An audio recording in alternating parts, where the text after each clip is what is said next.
confident, courageous. Anyway, you have to sit down and ask questions. Hi, welcome. My name is Kwabena Darko. Welcome. Today I want to share with you how to live in Ghana.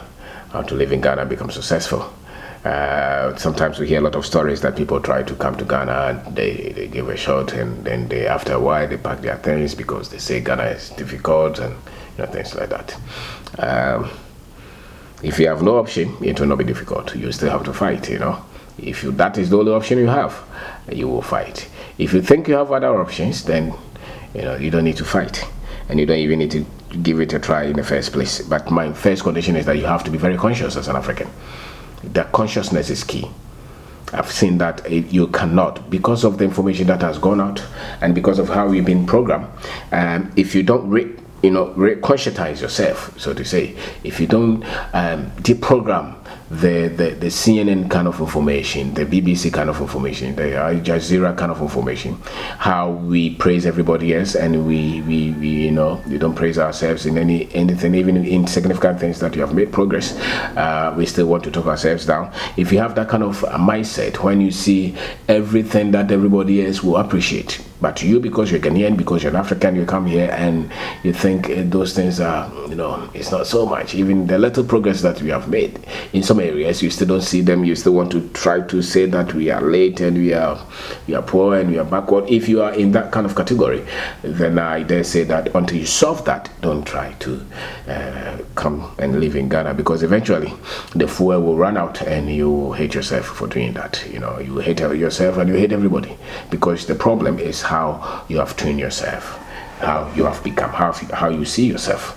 how you see yourself as an African, and how you see Africa. And I'm saying that your consciousness is very key. Being up in your thinking as an African. Not many people are that much conscious as Africans, and that's why they talk themselves down, and that's why they use a lot of negative things on Africa, and that's why they praise everybody else. Some people will say that some systems are working somewhere, but if you come to Ghana, the system is not working. You have 1,001 reasons to be negative and pessimistic as an African, because virtually that's why you've been programmed.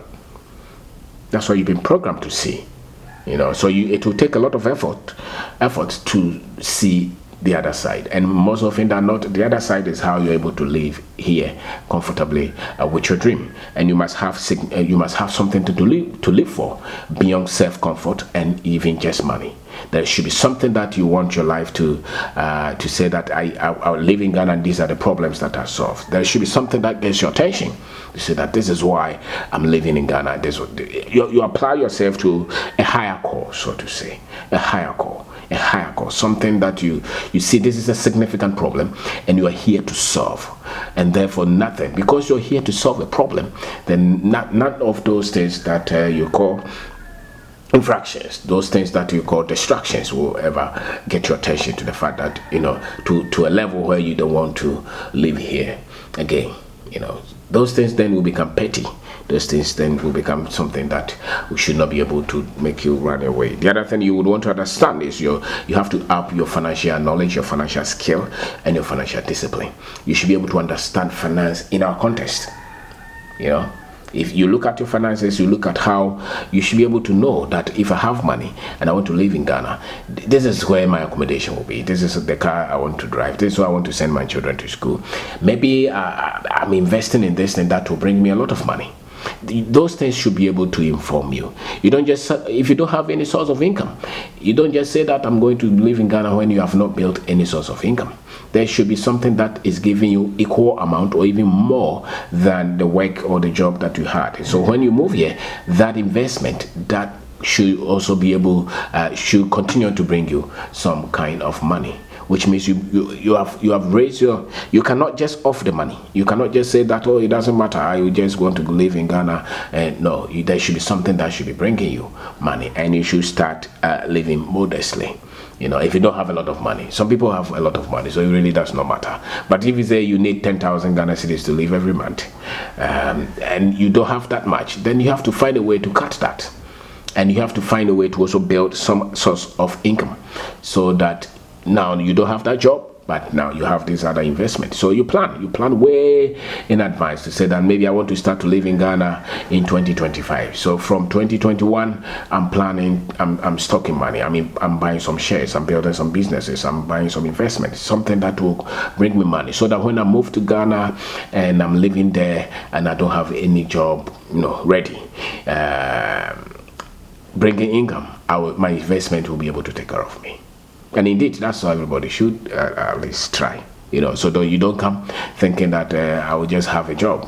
I'm not sure so much about that. The other thing is you have to up your game in terms of business skill and how to set up your skill set to build a business. It is easier that way than trying to get a job. Being able to be by yourself. Some freelance or something. You create something that you can eventually call a business. You have to up your skill set in that, and if you have not done business before, you study that, learn that. How do I turn my idea into a business? Whether it's in agriculture, whether it's maybe it's in construction, whether it's in trading, in retail, or maybe it's in IT, or maybe in internet business. Whatever that you can build as a business, because we live in the best of times where the internet is a big platform where it's made a lot of things very much easy. You can do a lot of things now just because you have access to the internet. And so you have to shift your mind to say that, how do I build a business that solves problems and that brings me some level of income as well? I can talk of business. The other areas, I don't know. Some people will come here and be thinking of NGOs, and some people will come here and be thinking of, I want to help the society. But the fuel is the money. And so if you have not solved the money side, most often that is what makes a lot of people give up, to say that I'm not doing it again, because, the money, they were not able to solve the money side. They were not able to solve the income side. They were not able to apply themselves to something more significant. They were maybe, they underestimated what they would have to sacrifice, what they would have to put in for them to get to a certain level where the finances are okay, the business is okay, and the family is okay. There is no other better place to live than to live in Ghana. That one I can tell you. I've heard so many people say that when I got to Ghana, there was this load that was lifted off my shoulder. That's true. But after a while, you start to live and you see that your finances are not good, or maybe some other things in the society that you may not be so much happy with, and you may think that you get aggressive in those things. But eventually, nothing comes close to it, depending on what you know, what you have studied. So the consciousness is so much important. What you know, what you have studied is key to you living in anywhere and being proud of it, and you applying yourself to a higher cause, to a higher vision, to a higher sense of purpose, and also having proper financial skills, financial discipline, financial understanding, knowing how to manage money, and if money is in your hand, where you place that money means a lot to you, being able to stick with anything of life. And I'm saying that the next one will be the business, being able to turn any idea into business. And never forget that it takes time for any idea to be turned into business that becomes profitable. And so if you are very ignorant in these things, then living in Ghana will be difficult for you, because then you come with your fanfare, you come with your, you go to the club, you go to church, things like that, you have your fun and your family, and you want to help everybody, you want to support everybody. People will come and you say that they are poor, you want to be the savior. You get to a point, you will know that everything is run out, and then you feel like somebody disappointed you.